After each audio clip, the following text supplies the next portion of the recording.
الحمدللہ، اللہ تعالیٰ کا لاکھ لاکھ شکر ہے کہ مالک الملک نے اپنی یاد کی توفیق اور موقع عطا فرمایا۔ لاکھوں اور کروڑوں درود حضرت محمد مصطفیٰ صلی اللہ علیہ وآلہ وسلم پر، جن کے طفیل مالک الملک نے یہ مہربانی عطا فرمائی۔ سامعین کرام، اللہ تعالیٰ نے قرآن پاک میں ارشاد فرمایا، اعوذ باللہ من الشیطان الرجیم، بسم اللہ الرحمن الرحیم۔ جو مصیبت بھی تم پر آئے وہ تمہارے ہاتھوں کی کمائی کی وجہ سے ہے، اور وہ تمہارے بہت سے کرتوتوں سے درگزر فرما دیتا ہے، اور تم عاجز نہیں کر سکتے زمین میں، اور نہ تمہارا اللہ کے سوا کوئی دوست ہے اور نہ کوئی مددگار۔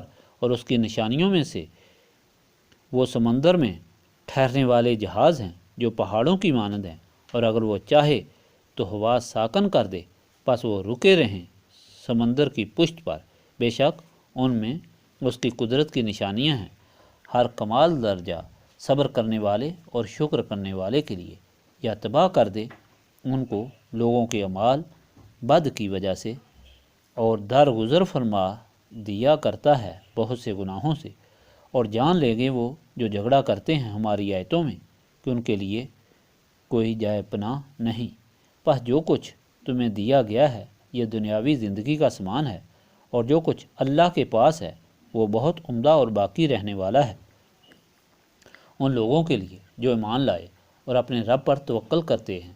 اور جو لوگ بچتے رہتے ہیں بڑے بڑے گناہوں سے اور بدکاریوں سے، اور جب وہ غضبناک ہوتے ہیں تو معاف کر دیتے ہیں، اور جب اپنے رب کا حکم مانتے ہیں اور نماز قائم کرتے ہیں، اور ان کے سارے کام باہمی مشورہ سے ہوتے ہیں، جو رزق ہم نے انہیں دیا اس سے خرچ کرتے ہیں، اور جب ان پر زیادتی کی جاتی ہے تو اس کا بدلہ لیتے ہیں، اور برائی کا بدلہ ویسی ہی برائی ہے۔ پس جو معاف کر دے اور اصلاح کر دے تو اس کا اجر اللہ تعالیٰ پر ہے۔ بے شک وہ ظالموں سے محبت نہیں کرتا جو بدلہ لیتے ہیں اپنے اوپر ظلم ہونے کے بعد۔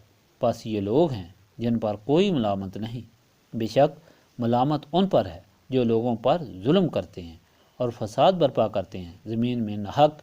یہی ہیں جن کے لیے دردناک عذاب ہے۔ اور جو شخص صبر کرے اور معاف کر دے تو یقیناً یہ بڑی ہمت کے کام ہے۔ پچھلے فرمان الہی میں اللہ تعالیٰ کی طرف سے یہ ہدایت دی گئی، جو آخرت چاہتا ہے اللہ تعالیٰ اس کے چاہنے سے بھی زیادہ عطا کرتا ہے، اور جو دنیا کا طالب ہے اسے دنیا میں مل جائے گا مگر آخرت میں اس کا کوئی حصہ نہیں۔ اللہ تعالیٰ ان منکرین کے متعلق ہی فرما رہا ہے کہ یہ بدبخت بار بار اللہ تعالیٰ کے احکام سننے کے باوجود پھر دوسرا راستہ اختیار کرتے ہیں، جس طرح ان کو ان کے شرکا نے کوئی نیا دین بتایا ہے جو ہرگز نہیں۔ حضور نبی پاک صلی اللہ علیہ وآلہ وسلم پر غلط الزام لگاتے ہیں کہ قرآن انہوں نے خود بنایا ہے۔ اللہ تعالیٰ بڑی طاقت والا ہے، اس پر کوئی الزام نہیں لگا سکتا، اس کی گرفت بہت سخت ہے، لیکن چونکہ رحمان و رحیم ہے اس لیے اپنے بندوں کے گناہوں کو معاف فرما دیتا ہے۔ ہر چیز اس کے سامنے ہے۔ کفار کے لیے عذاب عظیم ہوگا، اور اللہ تعالیٰ کے بندوں کے لیے دونوں جہانوں میں کامرانیاں ہیں۔ اس اللہ تعالیٰ نے جو نبی پاک صلی اللہ علیہ وآلہ وسلم کو حکم دیا وہ یہ کہ میں تمہارے لیے اچھائی چاہتا ہوں اور تمہیں اچھائی کی طرف بلاتا ہوں۔ مجھے تم سے طمع نہیں، تم کو میری قرابت کا لحاظ رکھنا چاہیے۔ قرابت کی محبت کے متعلق مفسرین کے 3 قول بیان کیے تھے۔ اب اللہ تعالیٰ بہتر جانتا ہے کون سی بات زیادہ صحیح ہے یا تینوں باتیں صحیح راستے والی ہیں۔ آج کا فرمان دنیا میں حالات کے متعلق فرمایا گیا کہ جو بھی دنیا میں تکلیف پہنچتی ہے وہ اپنے اعمال کی وجہ سے ہے، مگر اعمال کے برابر نہیں۔ اللہ تعالیٰ غفور الرحیم، وہ گناہ معاف فرما دیتا ہے، درگزر فرماتا ہے، اور بندوں کو بھی ہدایت فرماتا ہے کہ تم بھی ایسے درگزر کیا کرو، کیونکہ معاف کرنے والے کو اللہ تعالیٰ بہت کچھ دیتا ہے اور اس پر بہت خوش ہوتا ہے۔ البتہ جس پر ظلم ہو وہ بدلہ لے لے تو اس کے لیے ملامت نہیں، مگر معاف کر دے تو اس کے لیے بڑا بدلہ ہے۔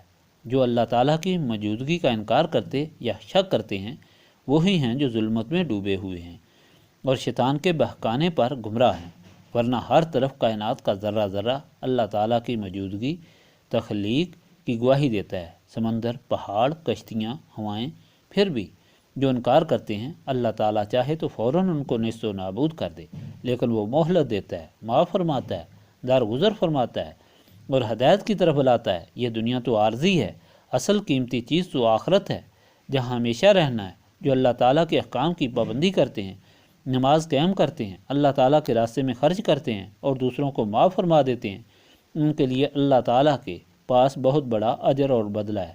کسی پر ظلم نہیں کرتے، جو اللہ تعالیٰ کے نزدیک بڑا گناہ ہے۔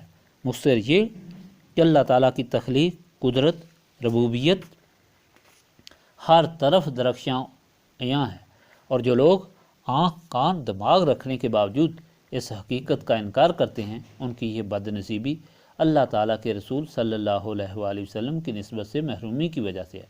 اگر نسبت رسولی صلی اللہ علیہ وآلہ وسلم حاصل کریں تو دل و دماغ سے شیطانی خیالات دور ہو جائیں اور حقیقت کو سمجھ جائیں۔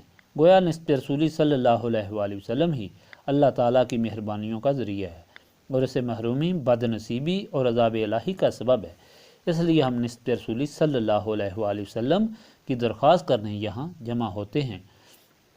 اللہم صلی علی سیدنا محمد وعلی آلہ وصحابہ صلاۃ تکون لنا امانا من کل خوف، لا الہ الا انت سبحانک انی کنت من الظالمین، لا الہ الا انت سبحانک انی کنت من الظالمین، استغفر اللہ العظیم الذی لا الہ الا هو الحی القیوم واتوب الیہ، استغفر اللہ العظیم الذی لا الہ الا هو الحی القیوم واتوب الیہ، استغفر اللہ العظیم الذی لا الہ الا هو الحی القیوم واتوب الیہ، ربنا تقبل منا انک انت السمیع العلیم وتب علینا انک انت التواب الرحیم۔